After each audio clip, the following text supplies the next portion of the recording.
welcome back to the Green Squad. If you squaddies were with us last week, then thank you for coming with us on a journey as we looked into the jungle kingdom. On our adventure, we met tigers, snakes and some friendly little eight-legged friends. But look about below. Yes, that's right, this week we're submerged underwater. What's up? Or should I say, what's down? Why are you still wearing the mask? On today's episode of Green Squad, we're going to be looking all over the world to meet some amazing ocean animals and where we can find them. We're also going to take a look at some of your underwater-inspired drawings, as well as give you the chance to ask your own questions to an ocean expert. And the deeper we go, we'll be getting creative using your recycling at home. Lots more to come with a race to see who is the fastest waste eliminator. Let's dive in, shall we? Over to you, Jimmy.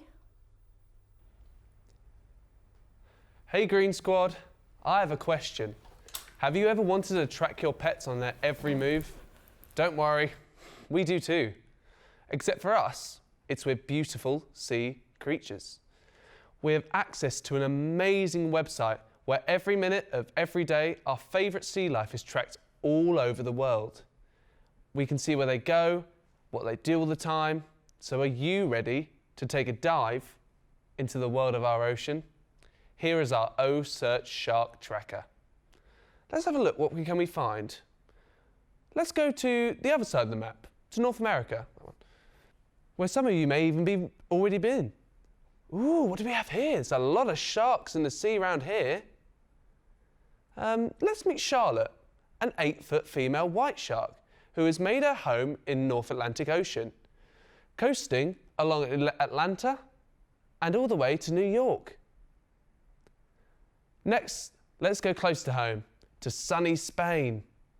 As you can see, in Europe, we have fewer sharks and turtles around. That's due to our climate being a lot colder, as we're further away from the equator, and therefore, our sea friends don't choose us as a home. On the bright side, you won't have any scary encounters when you go for a splash in the sea. Let's look what we have here. Talia, a beautiful green logger-headed sea turtle, living and vibing along the south of Europe. I'm sure she's happy and healthy in the sun and absorbs all of her heat through the cold-blooded body. Have fun, Talia. And finally, let's have a look at Australia. They have lots and lots of sharks here. Look, here's a shark called Colette. She's a tiger shark and has chosen quite an exciting journey, zigzagging all over the place. See, our planet's beautiful and our oceans are packed with fun and joyful sea animals, living their lives, exploring and travelling around the world.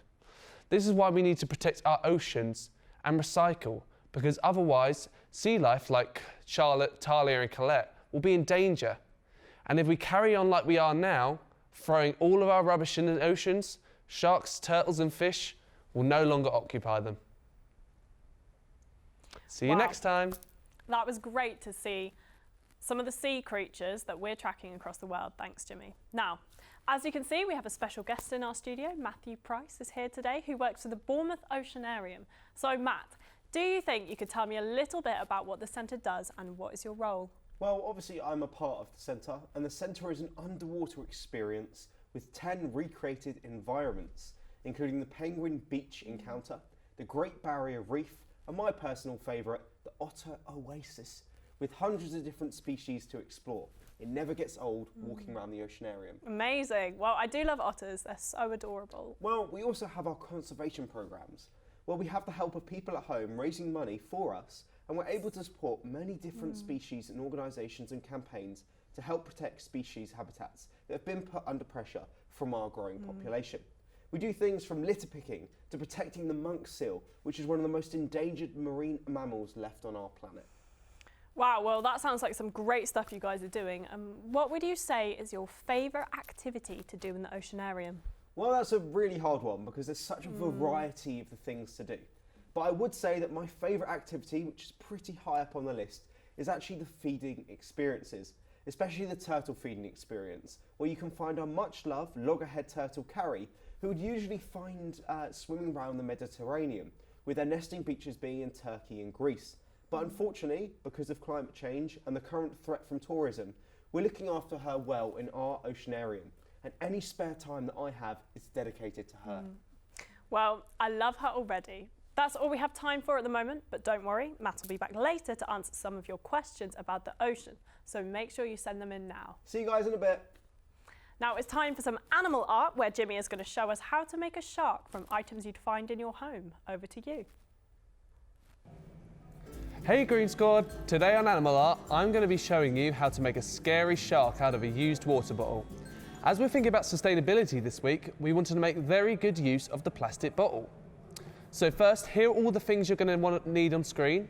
Don't worry about writing them down just yet, because they're all on our website. Just go to www.greensquare/oceanweek.com. First, you're going to need a plastic bottle, a pen, paint. I've gone with blue, white and black, but you can choose whatever colours you want them to be. We're also going to be needing some paintbrushes, tape or glue. I've gone with tape. And then a piece of cardboard or cereal box, which I've already drawn my fins on. So first, we're going to be starting out by cutting the bottom off the bottle. This is quite dangerous. Scissors are very sharp, so make sure you've got an adult present with you at all times. Today we're using recycled materials in our arts, because it's a really good way to use all the waste that you don't need. There we go, just like that. Then you're going to want to draw onto the bottle 2 lines where the mouth is going to be. I'm going to draw them on like this and like that. And then we're going to want to cut those triangles out. Something actually, funnily, I found out about sharks is that they've been on this earth for 400 million years. That's even before the dinosaurs.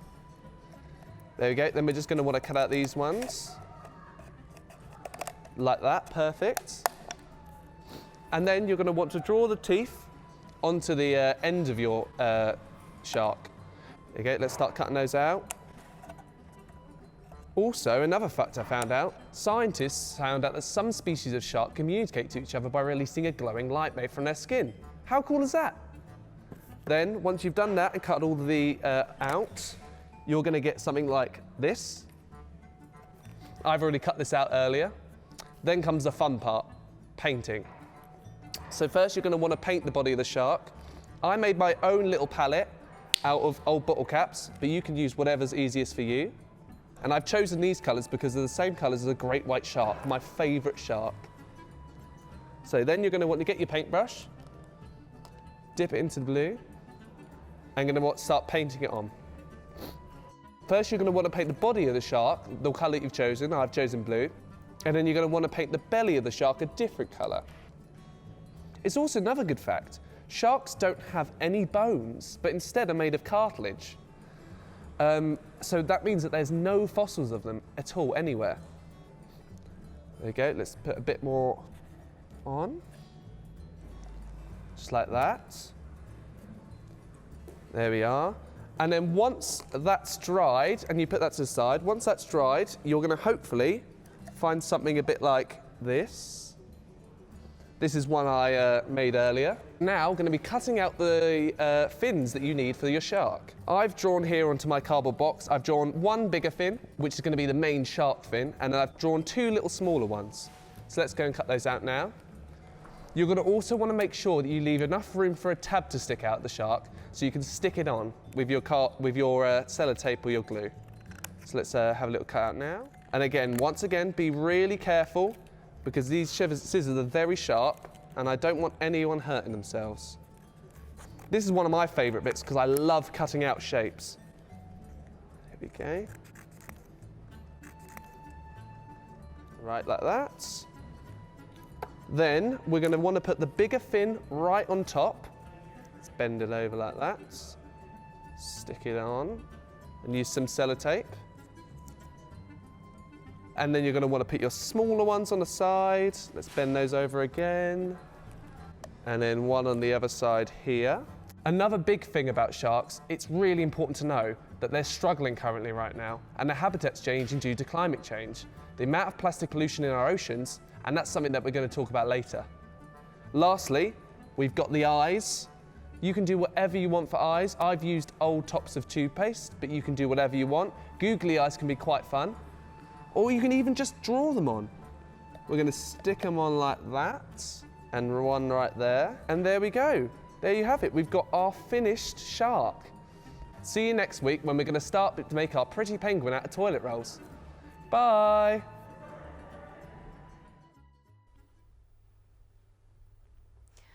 Wow, thank you, Jimmy, for showing us how to make an old bottle into something new.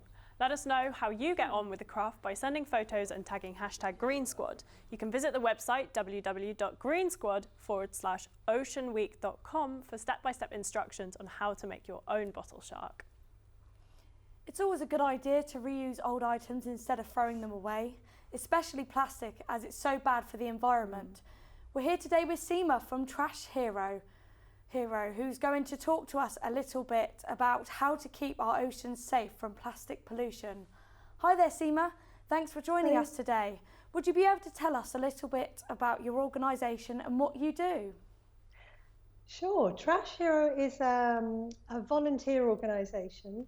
We have around 170 different groups all over the world, and every week in their location, the volunteers organise a cleanup.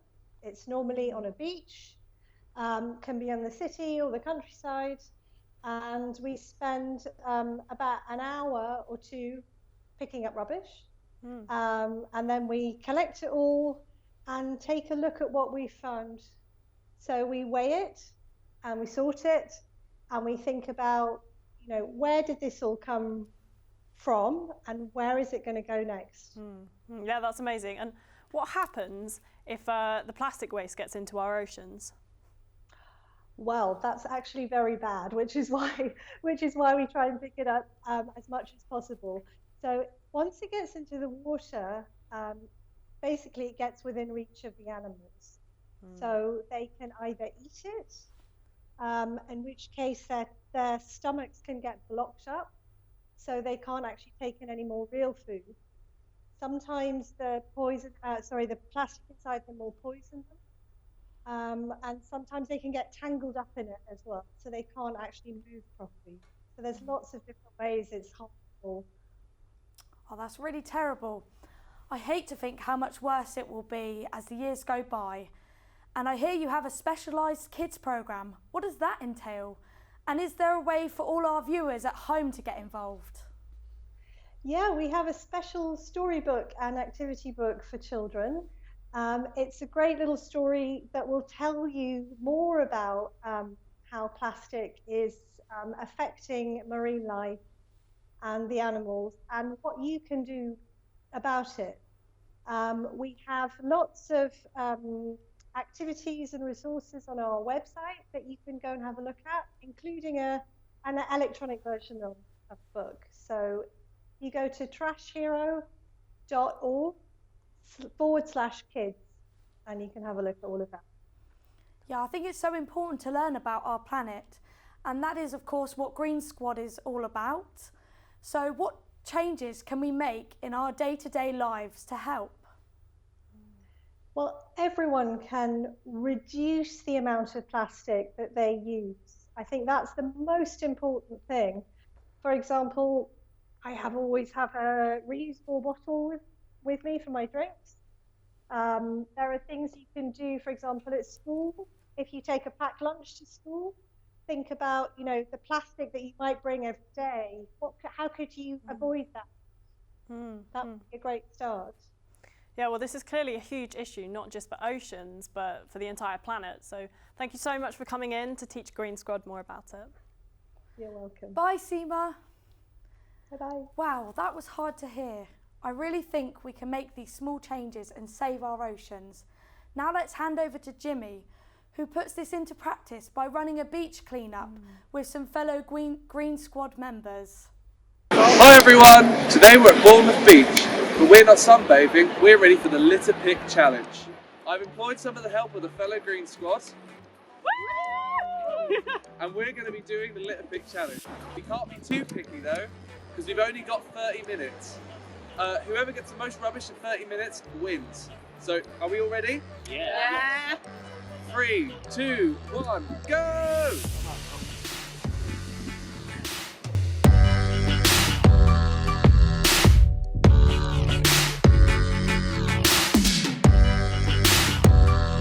So our plan is to look where no one else is looking, because there's no point in going somewhere where people have already gone.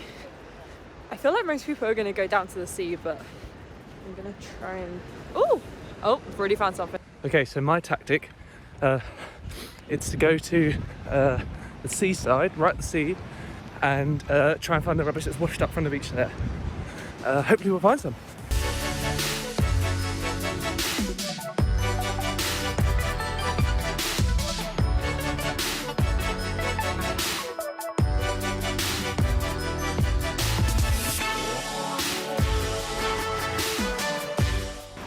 Oh, it's awful. So there's like already 21 million tons of plastic in our oceans already, and that's 5% of the Earth's surface covered in litter. And I just think that's awful, isn't it? It's awful. There's so much. Okay, Green Squad, I just found out that Becky is on number 10. I'm only on 8, so I've got to catch up. Ah!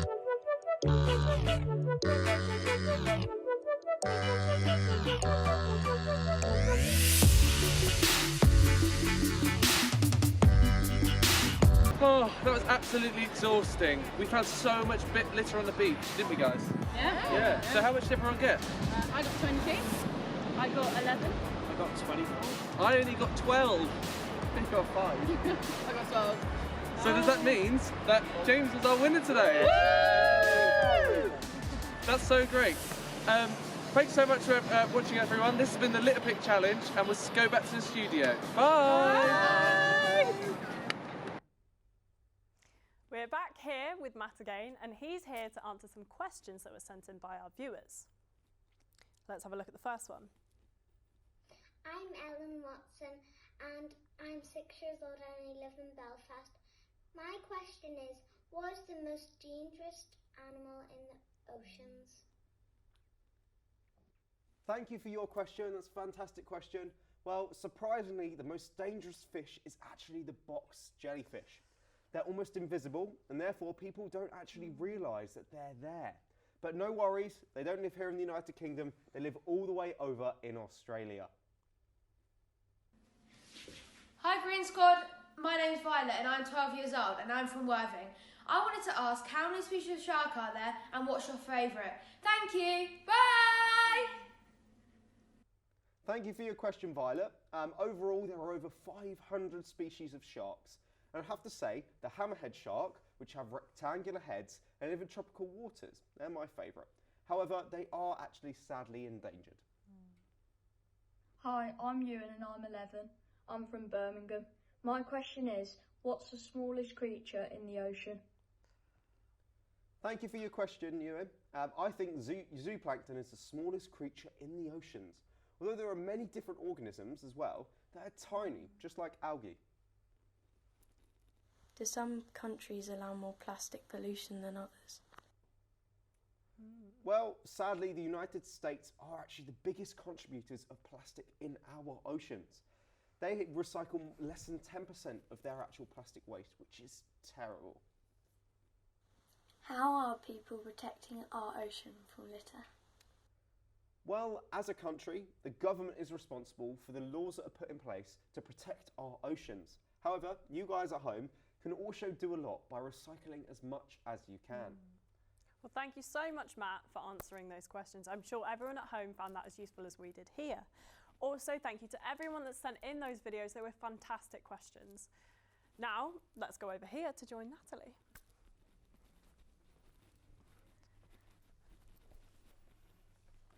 Now for a new segment this week, What's in the Box? We're going to put our hands on the side of the box and try to guess what the item inside is. Well, I'm excited and nervous to see what we're going to find. Right, I think I'm going first. Right, I'll grab it. I'll grab it for you. Look away. Okay. All right.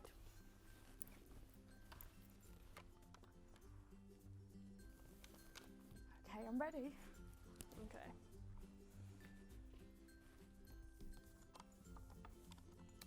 What do you think it is? What does it feel like? Slightly rubbery, I think. Is there some elastic bands? Or... No. They are, in fact, some jelly snakes. Oh, right, yeah. Okay. Well, it's my turn to grab you one, so I'll cover my eyes. All right. So now you can put your hands in. Oh, I'm a bit nervous. Tell me what it feels like. Oh, it feels slimy. What do you think it might be? Is it some slimy seaweed? No, it's not slimy seaweed. Oh. It is actually some Orbeez. Oh, is that all? Ooh. Okay, last item. Let me grab it. Okay.